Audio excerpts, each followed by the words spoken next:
This is not a dune set. This is a very real desert in Niger. Jado was probably built by the nomadic Sao people and is filled with ksars, which are fortified houses made of salt and clay, with giant walls and secret passages. Located deep in the desert, it was once a vital stop for trans-Saharan caravans, but is now a hotspot for smugglers and bandits. The site has been off-limits since 2002 due to its dangers. The origin of the ksars remain a mystery. No archaeological studies have been conducted, leaving many questions unanswered. Even today, shifting sands reveal and conceal parts of these ancient ruins, fueling local speculation about what might still be hidden beneath the desert. Speaking of connective tunnels, scientists were blown away by the discovery of lava tubes in Saudi Arabia. These underground passages form when molten lava cools down. Researchers believe that ancient nomadic groups may have utilized these tunnels to survive the super harsh desert climates. While excavating the tunnels, archaeologists uncovered artifacts, rock art, and skeletal remains. The art and animal bones show that the people who used the tunnels were probably sheep and goat herders. They're still piecing together whether these groups lived in the tunnels for extended periods or just used them as temporary shelters. The Great Pyramid of Giza has been standing for thousands of years, but it's still hiding secrets. Using special scanning technology, scientists found two hidden structures under an ancient burial ground. The first is a shallow L-shaped structure, and below it is a much larger space that could be a final resting place or a chamber. The smaller structure was filled with sand on purpose, while the deeper one might be an empty chamber. Experts believe the two are connected, possibly as an entrance leading to a secret chamber. This is big news because it might give us some more insight into who built the pyramids and why. The world is full of ancient writing, but some messages refuse to give up their secrets, like the mystery of the Bashplemi tablet. This unusual stone, pulled from a lake in Georgia, is covered in symbols no one can read. Even with modern technology, experts are completely stumped. The tablet is about the size of a book, with 60 symbols carefully carved into its surface, but 39 of them don't match any known language. Some resemble scripts from ancient civilizations in the Middle East, India, and Egypt, but none are an exact match. To make things even trickier, part of the tablet is broken off, meaning a piece of the puzzle is missing forever. To rule out a hoax, scientists studied the tablet closely. They confirmed it's made of vesicular basalt, an extremely tough local rock. Whoever carved these symbols must have been really skilled. Based on similar archaeological finds, experts believe the tablet could date back thousands of years, possibly to the late Bronze or early Iron Age. Some symbols repeat, which could mean they're numbers. Maybe it's an inventory list, a record of battles, or even an offering to the deities. Until someone cracks the code, the Bashplemi tablet remains an unsolved mystery from the depths of history. Experts are still stumped with what this Minoan disc might mean. The Phaistos disc is one of the most mysterious finds from the Minoan civilization. This 6-inch clay object, discovered in 1908, has strange spiral markings that no one has fully decoded yet. The disc has 241 symbols on both sides, showing everything from people and animals to tools and plants. Experts have come up with many theories about what the symbols mean. Some think it's an early form of Greek. Others suggest it's a prayer or a hymn. And some even believe it could be a letter from a king in Anatolia to a Greek ruler. Let's see who will be the first to figure this out. It's always a fun day at an archaeologist's office when they find something as big as a 2,000-year-old marble head. A French archaeologist mission went digging inside an old medieval house near Alexandria in Egypt and found a statue's head depicting an old, possibly ill man. This statue dates from the last Egyptian dynasty before it became part of the Roman Empire, and the site where it was found is associated with the likes of Cleopatra and Mark Antony. For archaeologists, even the smallest finds at this site means a lot. You've heard of Lucy, right? The Australopithecus that was an early ancestor for us humans. Well, scientists found some of her species' footprints somewhere in Tanzania. The so-called Laetoli footprints are over 3 million years old. The trail stretched 88 feet and has about 70 footprints, left behind when a bunch of early humans walked across some wet volcanic ash. What's cool is that these early humans were already walking on 2 feet, like us, not all hunched over like apes. The close spacing of the prints shows they probably had short legs and a shorter stride than we do today. In an ancient Egyptian temple, archaeologists uncovered a shrine unlike any other, a place dedicated to falcons and 2 mysterious deities. One deity had a falcon's head, while the other wore a crown with a sun disk and cow horns. But the most baffling discovery was an inscription that read, "It is improper to boil a head in here." At the heart of the shrine, there are 15 headless falcons carefully arranged on a pedestal, likely as offerings to the falcon-headed deity.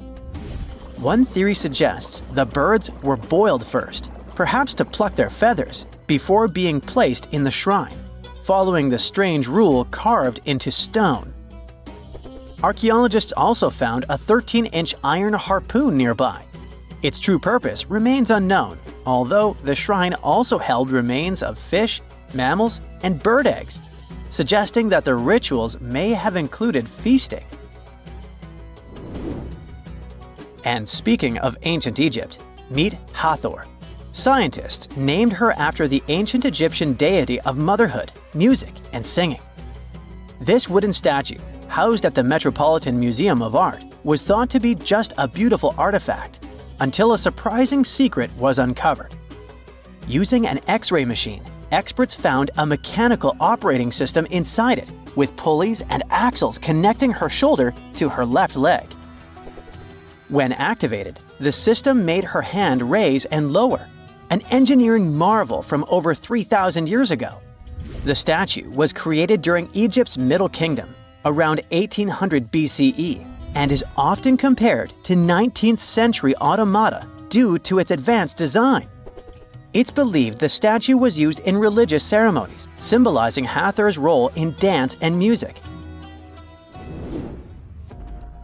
An unexpected discovery happened in northern Kuwait, where a Kuwaiti-Polish team uncovered a mysterious 7,500-year-old statue. The statue features an elongated skull, no mouth, narrow eyes, and a flattened nose. This feature is thought to be an Ophidian figurine, named after the Greek word for snake, and it was likely made by the Ubaid culture, a civilization known for their pottery skills. While no one knows exactly what role this weird statue played, it might have been linked to rituals or symbolic practices. Some scientists think these figurines, found in homes or final resting places, were tied to important cultural beliefs. We couldn't mention unresolved mysteries of this world without speaking about these elongated skulls. In the deserts of Peru, researchers uncovered 5 ancient skeletons, 2 with unnaturally elongated skulls. While head shaping was common in many cultures, these skulls defy explanation. Local legends tell tales of the so-called gentiles, a mysterious race banished underground by the powerful deities. Some say this is what the skulls represent. Others think this is some type of genetic anomaly, which was confirmed after finding an infant skull, too large to be artificially shaped. Wow! Scientists have found a lost city beneath Egypt's pyramids. And it's incredibly large, bigger than the biggest target you can imagine. Underground chambers, passageways, and vertical structures. Scientists have no idea what purposes they serve. But let's start from the very beginning. Italian and Scottish scientists studying the Pyramid of Khafra discovered something that looked like secret tunnels under 3 pyramids. This find might change what we know about ancient Egypt. The expedition, called the Khafra Project, was led by Corrado Malunga from Pisa, Italy, and Filippo Biondi from the University of Strathclyde, Scotland. Their mission was to focus on exploring Khafra's pyramid, the second largest on the Giza plateau. Scientists uncovered a massive structure beneath the Pyramid of Khafra. Could it be an ancient Egyptian underground city? The experts analyzed the data they had and came to the conclusion that 8 large vertical structures could be hiding beneath, possibly wells or shafts. They extend a staggering 6,500 feet across. Imagine placing 2.5 Burj Khalifas on the ground, one after another, and you get the sheer size of this find. These shafts also plunge nearly 2,000 feet underground. Some of the deepest underground stations in the world are located at a mere 380 feet underground or so. These cylindrical shafts are surrounded by spiral paths. Picture some old Gothic castle. They're connected to 2 giant, weirdly shaped chambers. Are those cubes? Or possibly bowls? Each of these chambers is likely more than 260 feet across. Now, even though we know about the structures now, no one has figured out their original purpose yet. Want to hear something even more shocking? Okay then. The team is almost sure that similar access points can be found under all 3 pyramids. In other words, all of them might be linked by a hidden system of underground tunnels, chambers, and passages. Even deeper, about 4,000 feet under the surface, there might be more unknown structures. And doesn't it add to the mystery? But the coolest news is that, according to some team members, these hidden structures near Giza pyramids could align with the legendary Halls of Amenti. In ancient Egyptian mythology, it's a place where people are believed to arrive when they're close to the end of their days. There, they are said to take a 3-day-long trial, facing their biggest fears. Now, how did scientists even discover these hidden spaces? To uncover them, researchers used 2 satellites positioned 420 miles above Earth. They sent radar signals to the Giza Plateau, and these signals generated detailed images, which were later compiled into a 3D model of the underground layout, including the newly detected shafts. Then, using synthetic aperture radar or SAR technology, which is a type of radar that can penetrate through stone, the team also spotted 5 small room-like structures hidden deep within the pyramid. One of these chambers contained a sarcophagus, which was once thought to be the tomb of Pharaoh Khafra. But now, scientists believe this was a mistake. The true burial site is likely to be elsewhere. In any case, these 5 hidden rooms were completely unknown before the scans. They seem to be arranged in the center of the pyramid and are linked to underground pathways leading somewhere below the structure. There's an opinion that these tunnels could lead to more hidden chambers and wells. Some of them might be around 4,500 years old. Wow! What if they help us solve ancient civilization mysteries? Preliminary data suggests that all this underground space can be much more than a few empty chambers. There might be many more hidden structures near the Giza pyramids. How come? Well, the thing is, the structure appears to include hollowed-out sections with spiral pathways leading even deeper underground. Refining the images hinting at this could reveal an extensive subterranean network. It might be a whole city hidden under the surface. Now, despite the excitement surrounding these findings, there are also a lot of people who don't believe in the existence of the underground city. They're skeptical about the archaeological discovery in Egypt due to the lack of peer-reviewed verification. That's why several archaeologists and radar experts have challenged the validity of the claims. They've explained that the technology used to make the discovery may not be advanced enough to produce such detailed underground imagery.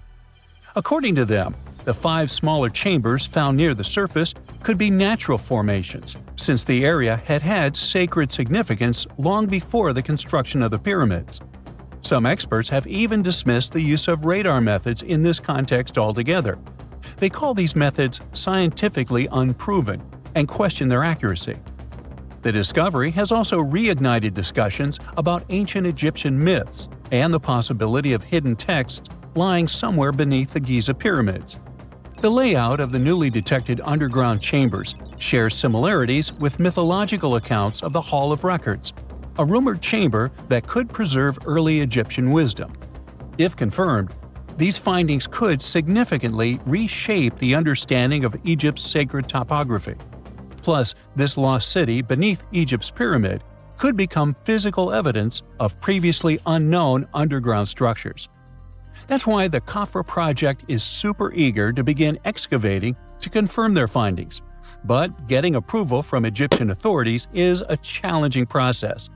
The discoveries still need to undergo peer review before they are accepted by the academic community. By the way, this recent archaeological discovery in Egypt comes on the heels of another discovery involving a weird structure beneath the Royal Giza cemetery, which researchers believe is unnatural in origin. Archaeologists use remote sensing techniques and uncovered a mysterious L-shaped structure underground in the Western Cemetery of Giza. This area is known to house burials of royal family members and high-ranking officials.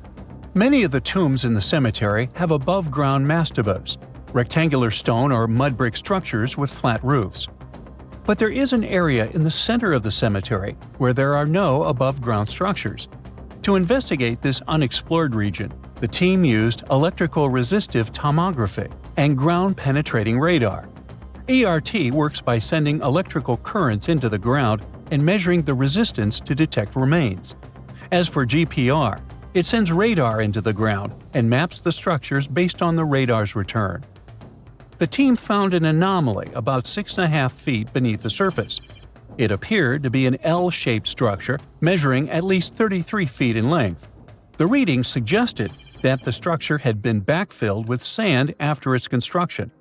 This made the team hypothesize that it could be a mix of sand and gravel, or possibly an air void.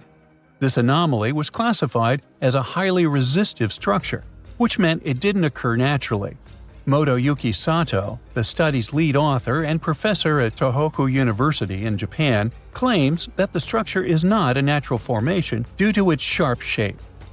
Another weird thing about ancient Egyptian pyramids is that historians have long believed that they were built primarily for royals and high-status individuals who had the wealth and power to create such massive structures. However, new research from the archaeological site of Tombos in modern-day Sudan challenges this assumption. The thing is, Tombos' pyramid may have served as burial sites for low-status workers as well as elites. The hard-working members of ancient communities may have found their last resting place in some of the most visible monuments, including the pyramids. Located along the Nile River in the ancient region of Nubia, Tombos became part of Egypt after its conquest of the area around 1400 BCE. That's when Egypt established the site to strengthen its colonial control. Workers at Tombos built pyramids, but those were much more modest than the famous pyramids of Giza. The research team reanalyzed 110 human skeletons from Tombos, originally studied in 2012. In particular, they examined the entheses, the areas where tendons and ligaments attach to bones. Such an analysis can give us insights into the amount of physical labor a person performed. When someone does hard labor, their bones often develop distinct crests and ridges at these attachment points due to the stress on the tendons and ligaments. And while some skeletons showed little change in their entheses, suggesting they belonged to individuals from the upper classes, others showed more serious changes. It means they belong to lower-class workers. This finding can totally challenge our earlier understanding of pyramid burials, especially the idea that only elites were buried in the pyramids, because the pyramids themselves were designed for the elite. This recent research may prove that lower-class workers may have found their final resting place in these monumental structures too.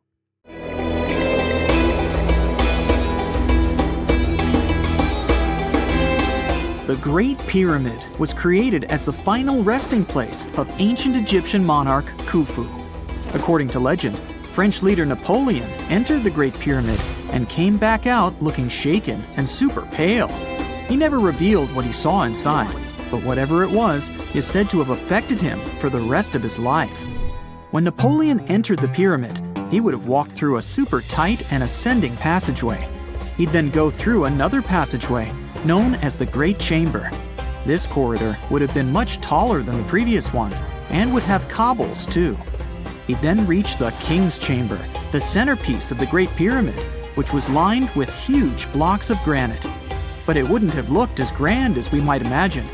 There are no hieroglyphics decorating its walls, as Egyptians only began decorating the burial chambers of pyramids much later on.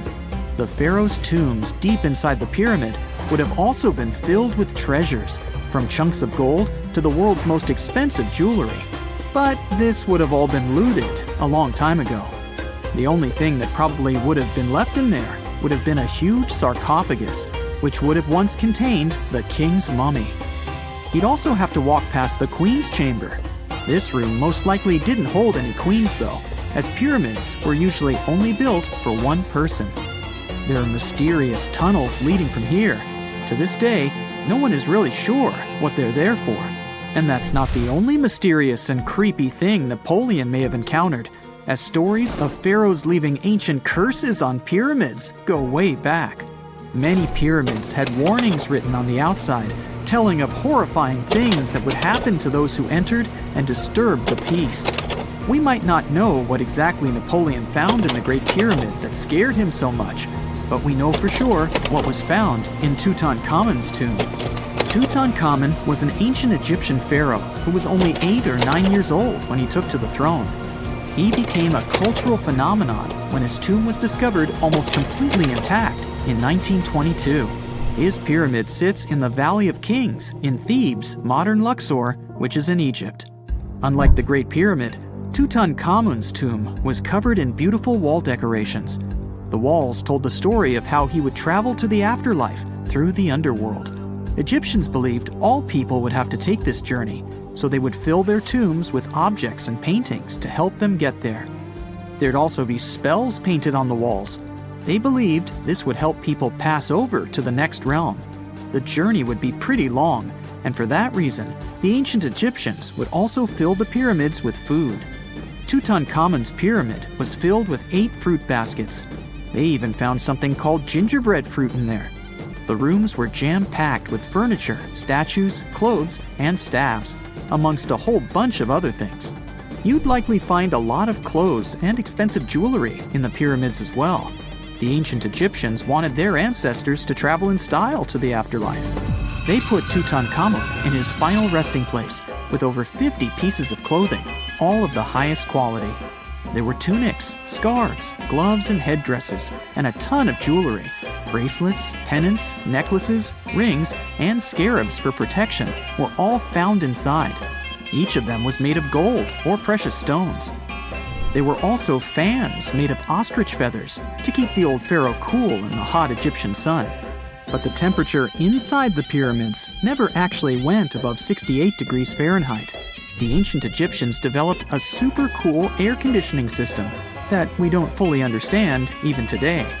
Tutankhamun's pyramid also contained 130 walking sticks made from ebony, ivory, silver, and gold to help him on his journey. There were 3 chariots hidden away in case he got tired of all the walking. They also put 11 boat paddles inside, but there was no sign of any boat. The pyramids would be littered with the pharaoh's favorite scents and perfumes. During the excavation of Tutankhamun's pyramid, it quickly became clear that it had been robbed during ancient times. There was damage to doors and traces of oils left in empty jars. It looks like someone raided the pyramid for gold and the scents, perfumes, and oils that had been left for King Tut. There was still a bit of perfume, which was made from coconut oil and frankincense, left in one bottle. It seems like Pharaoh Tutankhamun loved board games. There was an ivory traveling set of senet in his pyramid. Although we don't know for sure exactly how to play it, we have figured out it was sort of an ancient Egyptian version of backgammon. It looks like it was a 2-player game where the goal was to knock your opponent off the board. Not really sure who Tutankhamun's mummy was supposed to play with though. The ancient Egyptians had some rituals that may seem pretty strange to us. For example, they used to shave their eyebrows off if they ever lost a cat. So it's not too surprising they put some really weird things inside pyramids. Archaeologists discovered a collection of mummified cats and scarab beetles in pyramids that date back more than 4,000 years. They were found in the pyramids of Saqqara, which is south of Cairo. They also found a bunch of makeup kits and mirrors inside. Makeup was worn proudly by both men and women in ancient Egyptian times. Eyeliner was the most popular cosmetic. The Rosetta Stone was one of the best discoveries ever made in pyramids. It was found by our man Napoleon Bonaparte and his team. It's a black granite rock that dates back to 196 BCE. It's transcribed in Greek, Demotic, and hieroglyphic. When it was translated in 1822, we got the key to understanding ancient Egyptian hieroglyphics for the very first time. The discovery of Queen Hatshepsut's mummy in 1903 changed our understanding of the Egyptians forever. After she had passed away, her successor, Thutmose III, removed most of the evidence of her reign, so we basically knew nothing about Egypt's first great female leader. She's now gone on to become one of the few and most famous female pharaohs of Egypt. Pharaoh Khufu even had a fully fledged boat in his pyramid. Archaeologists uncovered more than 1,200 pieces of a giant boat near the Great Pyramid at Giza. They reassembled the boat, and it's a whopping 144 feet long. It's most likely a solar boat, which was designed to carry the resurrected king with the deity Ra. Fun fact, the Pyramid of Giza is the last remaining of the 7 wonders of the ancient world. The other 6 are the Hanging Gardens, the Colossus, the Temple of Artemis, the Mausoleum, the Lighthouse, and the Statue of Zeus. This pyramid was also the world's tallest man-made structure for 3,800 years, and it's the biggest pyramid in Egypt. It took a staggering 2.3 million blocks of limestone, and some weighed as much as 80 tons. It took an incredible 100,000 laborers and a whopping 23 years to build. Its original height was a mega 480 feet. In 2017, archaeologists discovered something weird about Egypt's Great Pyramid. There's a hidden void that's at least 100 feet long, and no one really knows why it's there or what's actually inside it. The weird void is the first inner structure discovered within the 4,500-year-old pyramid since the 1800s. Scientists used cosmic rays to detect the massive hole, but are still no closer today to finding out what's inside. The ancient Egyptians took a lot of care building the pyramids, and everything was strategically placed and structurally sound, so it's super unlikely that this hole is due to blocks falling over time. Loads of pyramids also contain small model figurines called ushabti. These represented attendants. They believed they would come to life to serve the pharaohs in the afterlife. But it's amazing that all this stuff actually fit inside. There isn't actually a huge amount of space inside the structures. It's mostly just rock. One of the most unexplored and mysterious places on Earth is located in plain sight. It's one of the most majestic monuments of humankind. The wonder of the ancient world hides a secret that scientists and archaeologists still can't solve. This is the Great Sphinx of Giza in Egypt. The huge sculpture of a lion with a human head was carved out of rock about 4,500 years ago. Scientists still don't know the exact date of its creation and are also unaware of who built it and what for. There are many assumptions and theories, but none of them has been confirmed. Most people have seen this majestic sculpture either in photographs or in reality, but almost no one knows what's hidden underneath it. The statue of the Sphinx was carved from a single piece of limestone. It was painted. The remains of color pigment on the surface prove this. In the distant past, the Sphinx looked much brighter and more colorful than what we see now. But even after thousands of years, its greatness hasn't diminished. And by the way, Sphinx is not the real name.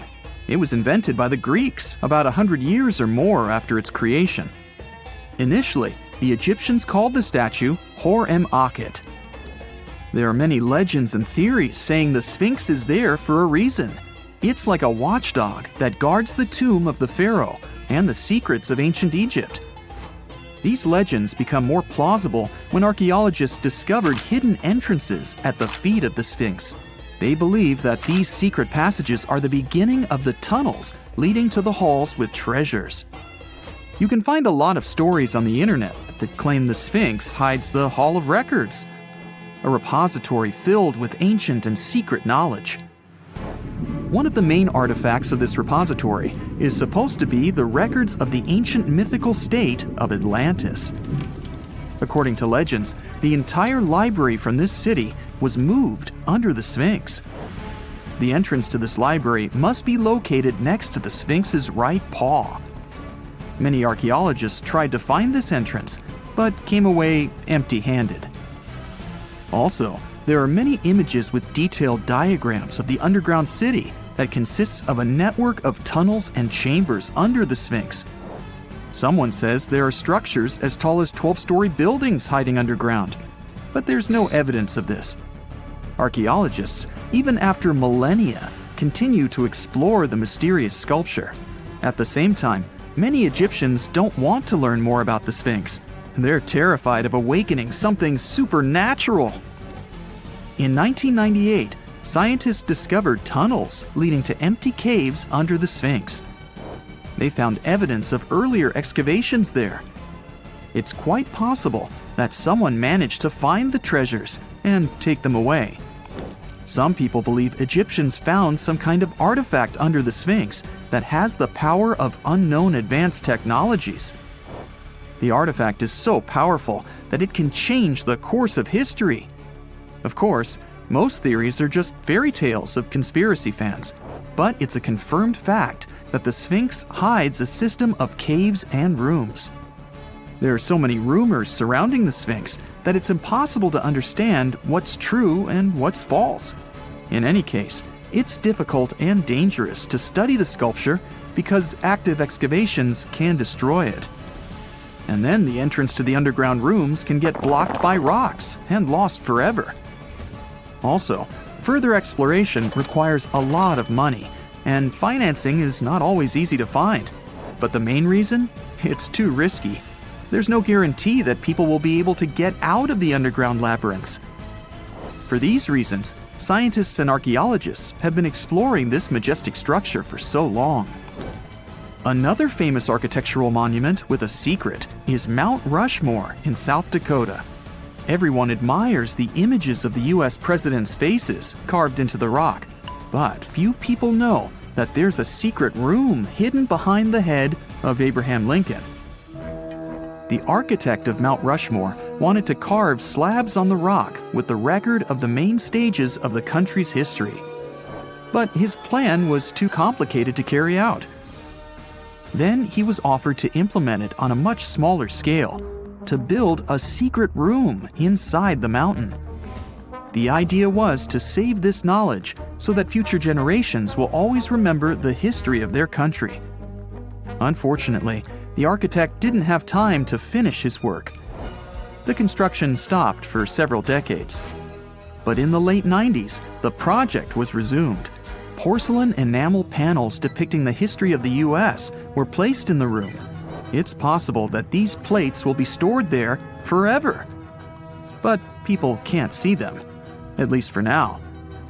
The room is inaccessible to tourists as it's too difficult to get inside.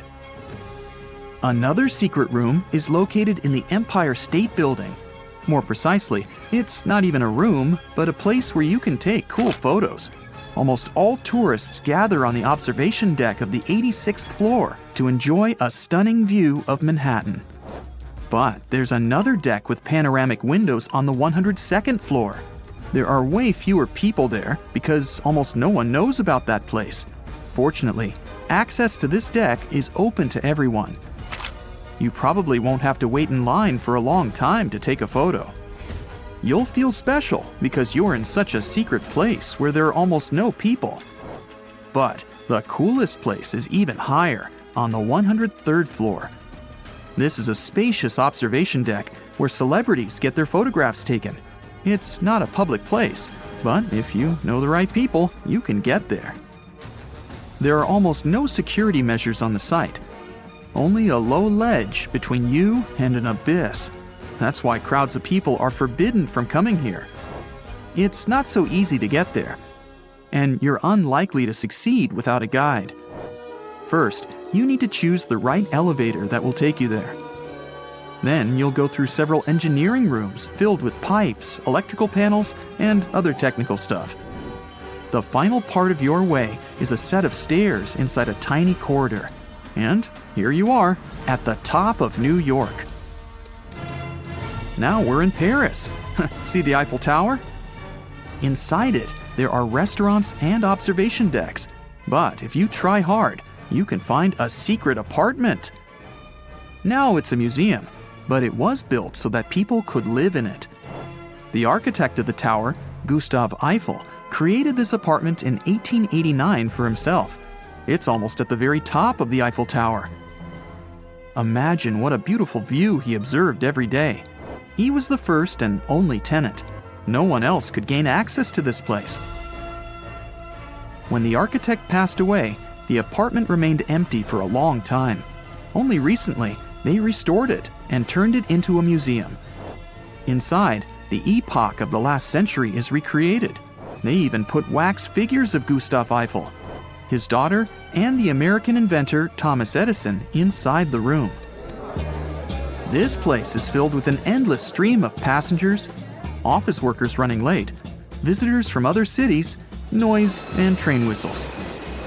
At Grand Central Station in New York, among all these sounds, you can hear the sound of a ball hitting a racket, if you're in the right place. A real tennis court is hidden inside New York Central Station. It belongs to a tennis club that arranges corporate games for employees of many companies. The club was opened in the 60s. Now we're moving to London, Charing Cross Road. It isn't easy to find one secret place here. To do this, you need to look carefully at your feet. Do you see these sewer grates in the asphalt? Inside them, you can notice two signs with the name Little Compton Street. Yeah, there's another street right below you. It disappeared from all maps at the end of the 19th century. Charing Cross Road was built over it. The identification signs that you see are part of old engineering tunnels. There's another interesting place in London. It's located in the southeast corner of Trafalgar Square. At first glance, it looks like a thick lamppost, but there are too many tourists walking around. You come closer and realize that one person can easily fit inside the post. The lamppost belongs not to an electrician, but to a police officer. Yeah, this is the smallest police station in the world. It was built in the 1930s and used as a watch post. Officers had to sit there one by one and watch Trafalgar Square. That always attracted a lot of pickpockets and all kinds of other criminals. Most people know that pyramids were built as grand tombs for the pharaohs, designed to ensure they had a smooth journey to the afterlife. The Great Pyramid of Giza, for instance, was constructed for the pharaoh Khufu. But what most people don't know is that this whole pyramid building trend started right here with the step pyramid of Djoser about 4,700 years ago. This massive structure was built for Pharaoh Djoser, a ruler from Egypt's 3rd dynasty. It rises 7 layers high above the ground and stands about 200 feet tall. We think of it today as a phenomenal architectural project.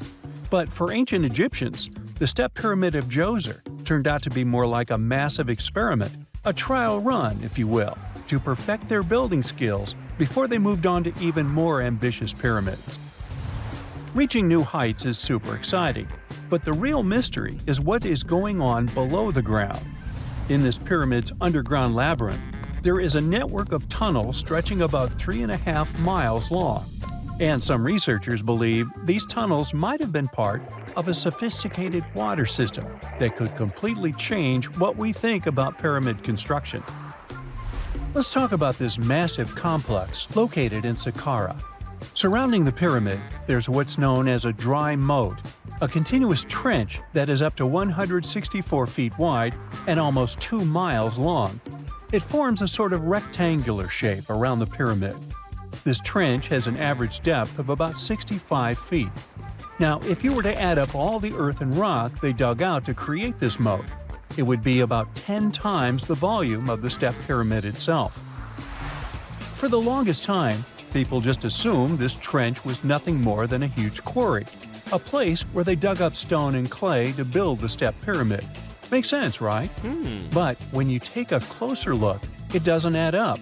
The trench is too narrow and deep to be practical for mining, and its layout doesn't match anything we know about ancient Egyptian quarrying methods.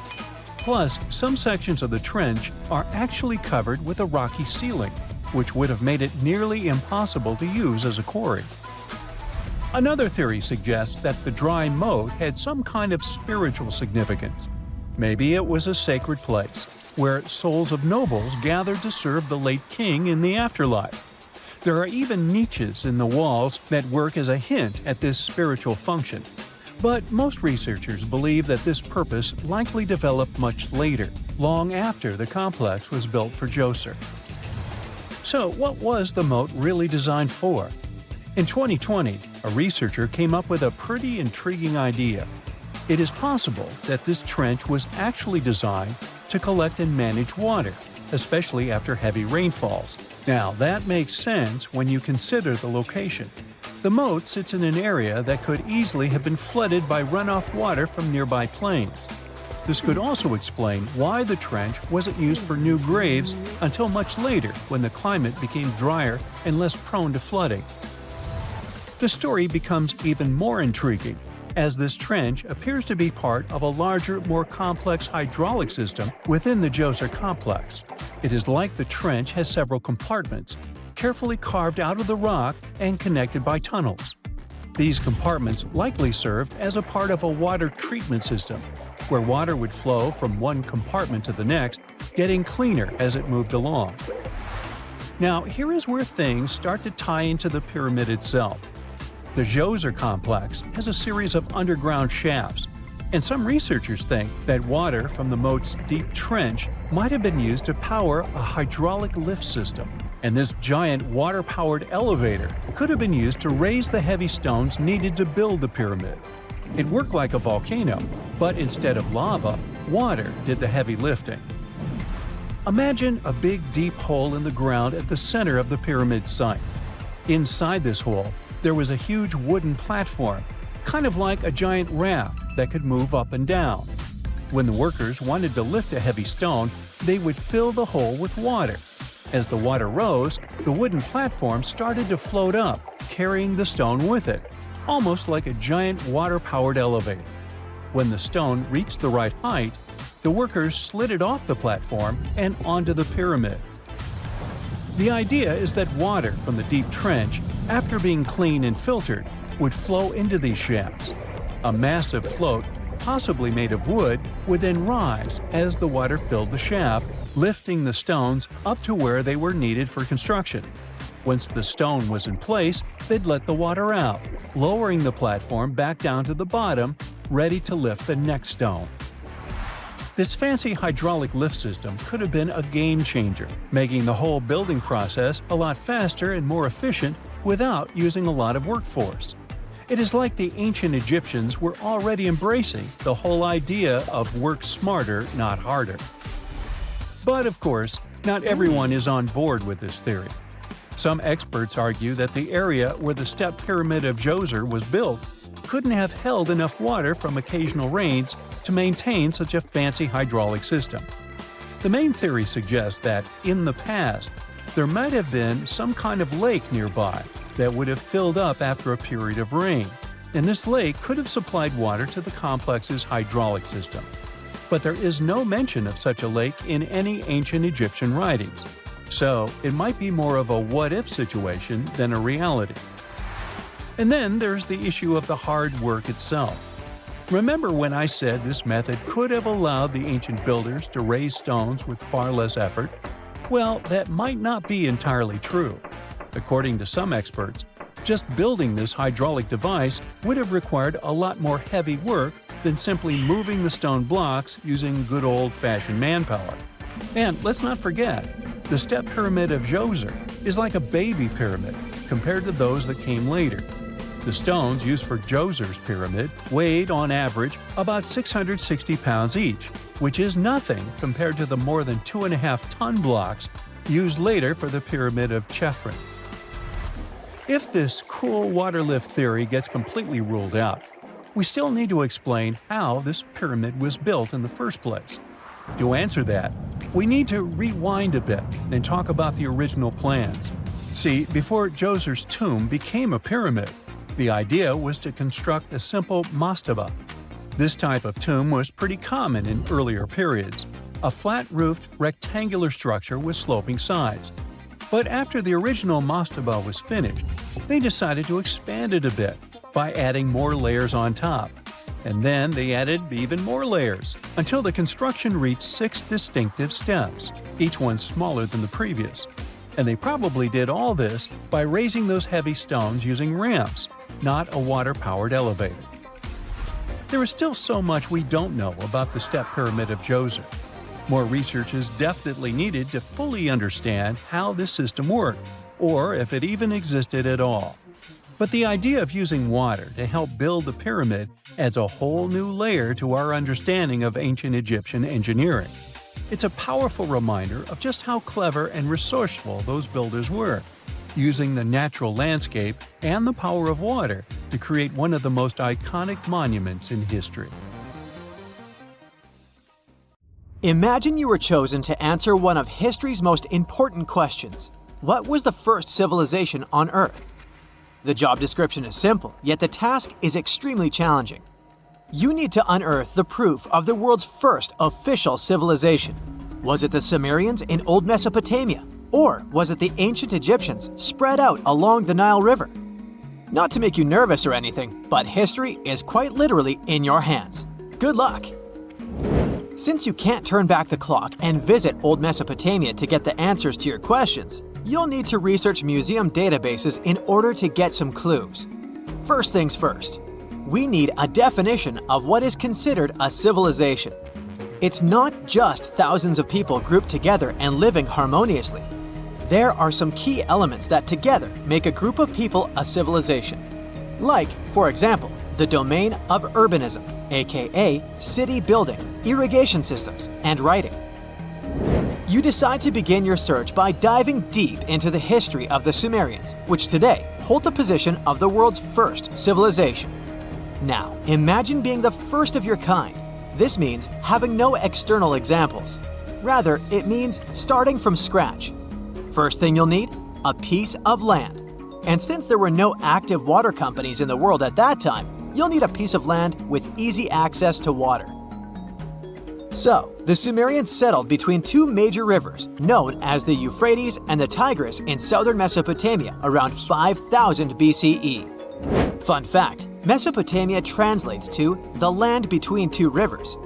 On a modern-day map, it's more or less where Iraq is situated today. Together with land, a civilization needs ways to get food. The Sumer civilization had to face a dry and hot climate, but they managed to make agriculture thrive in the region. By diverting river waters and creating reservoirs and dams, the Sumerians allowed for a series of settlements to emerge across Mesopotamian plains. The famous city of Babylon was one of them. You know, the city that supposedly had those hanging gardens? I say supposedly because no definitive proof of the real existence of this monument has ever been found.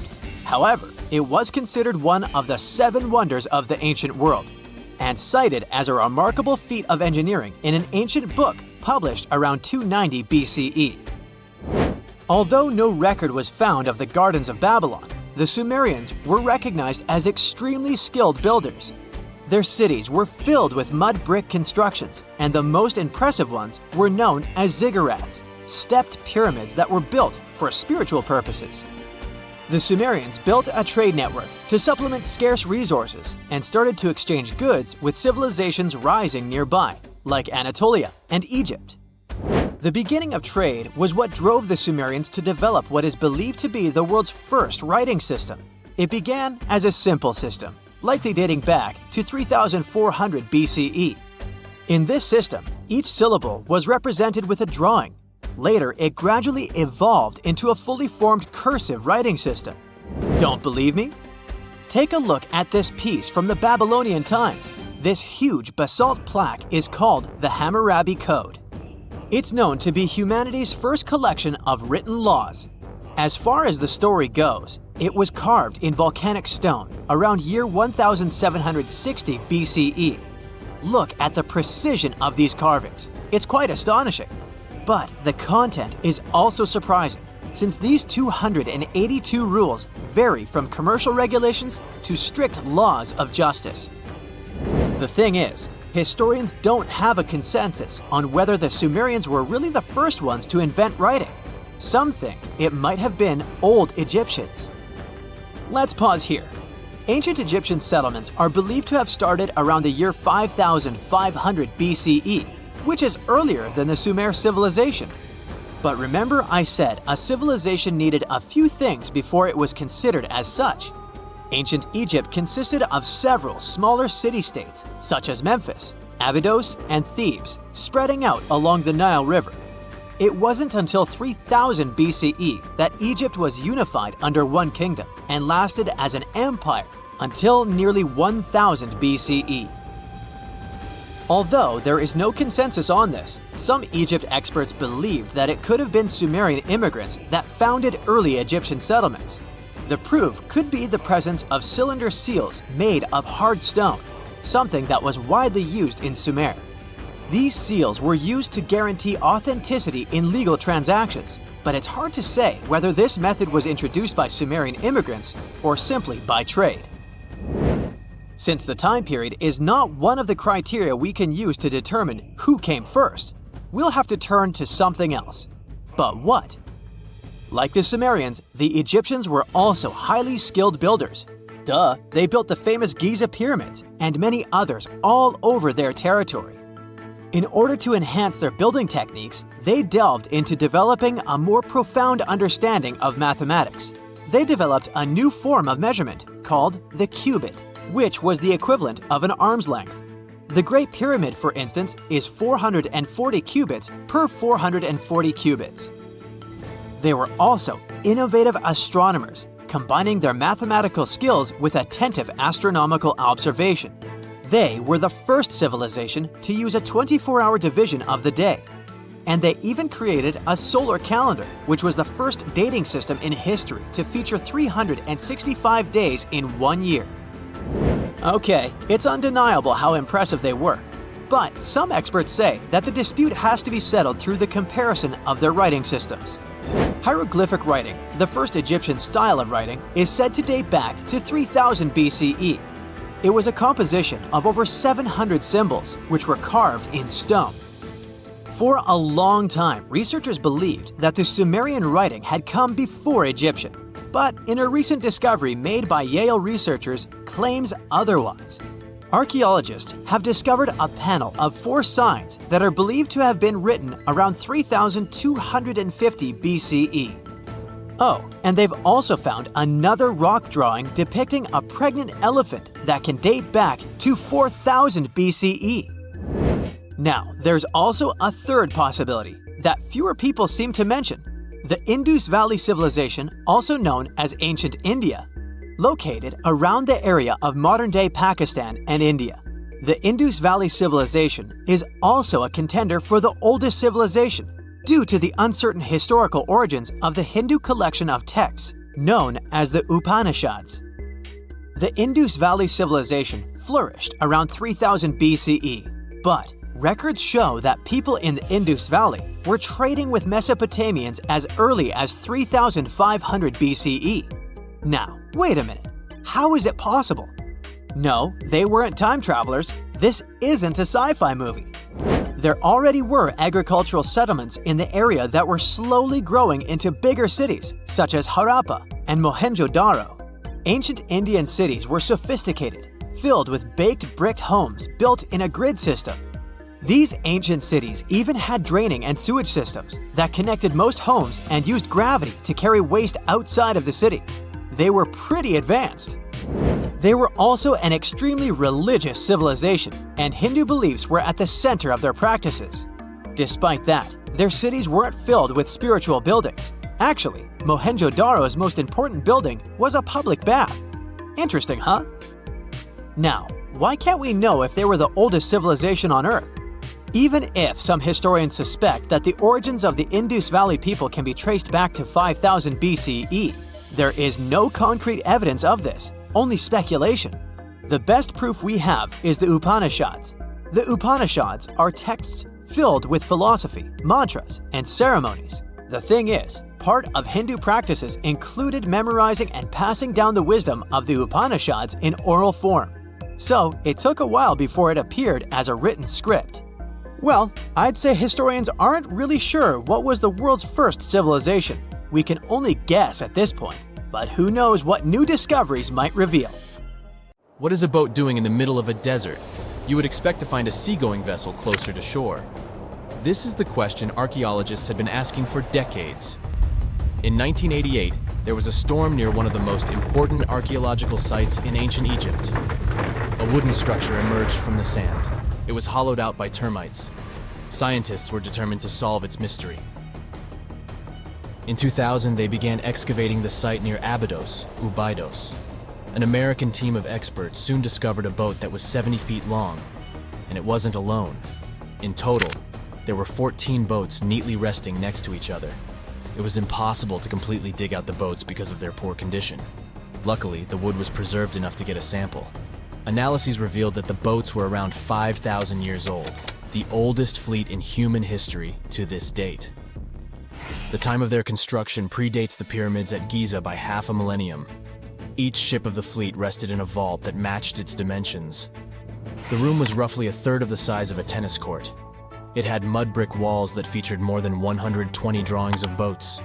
Ancient Egyptians incised them on whitewashed walls that were excellently preserved. Scientists have known about these mysterious chambers for well over a century. 1901, 1902. A British archaeologist, Arthur Weigel, stumbled upon a strange structure west of the River Nile. His team caught a glimpse of the interior walls. Sadly, a section of the roof collapsed, so they had to call off further exploration. Researchers abandoned the site, but its location remained on the maps. The boat's position first led scientists to think that they rested on a bank of the mighty Nile. But there was a problem with this theory. Today, the river flows almost 7 miles west of Abydos. Further studies of the surrounding terrain showed the Nile didn't change its course throughout history. Also, if the boats floated near a dock, they would be in unstable positions. The 14 vessels at Abydos were perfectly parallel to each other.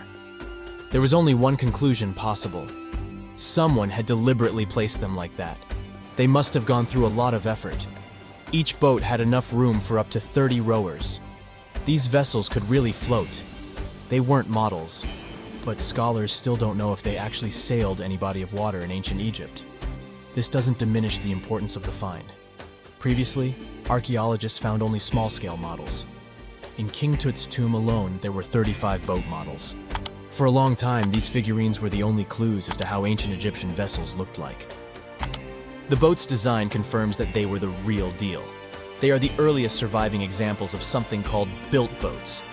Ancient people constructed primitive vessels by hollowing out large tree trunks. The alternative was reed that was tied together to form a raft. The boats at Abydos had planks tied together. This was a major breakthrough in shipbuilding. During their lifetime, the boats must have seemed impressive. Timber was a valuable commodity at the time. There was no wood in the desert. Cedar had to be imported from Lebanon. The only person who could afford such luxury was the pharaoh. Studying the area around the ancient fleet provided more answers. Scientists discovered a mud brick structure where Egyptians worshipped the pharaoh. Its approximate date of construction matches that of the wooden boats. The same bricks out of which this building was made were used to encase the fleet. At the time of their construction, the rooms they were stored in had a ceiling. That's the section that archaeologists stumbled upon in the early 20th century.